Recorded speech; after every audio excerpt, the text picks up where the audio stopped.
ప్రొడ్యూసర్గా సినిమా చేసేటప్పుడు దాని మీద ఎంతో కొంత లాభాపేక్ష ఉంటుంది కాబట్టి ఖచ్చితంగా ఈ కోర్టు లాంటి సినిమా రేపు ఈ కోర్టులో వచ్చే జడ్జిమెంట్ రేపు పబ్లిక్ ఇచ్చే జడ్జిమెంట్ మీకు కమర్షియల్గా వేయబుల్గా ఉంటుందా? ఏం ఎక్స్పెక్ట్ చేస్తున్నారు? అంటే ఇలాంటి ఒక ఐడియాని సపోర్ట్ చేస్తున్నాం కాబట్టి అండ్ మనకి బాగా నచ్చినాయి కాబట్టి అవి గొప్ప సక్సెస్ అవ్వాలని కోరుకోవటం ఆబ్వియస్లీ.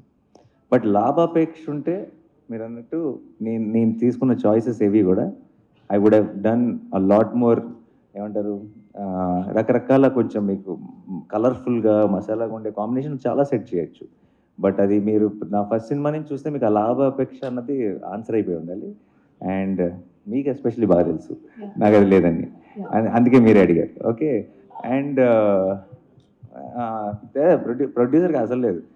ప్రొడ్యూసర్ నాని యాక్టర్గా సంపాదిస్తున్న డబ్బులు ఖర్చు పెట్టడానికి ప్రొడ్యూసర్ వచ్చాడు, ఇంకా సంపాదించడానికి కాదు.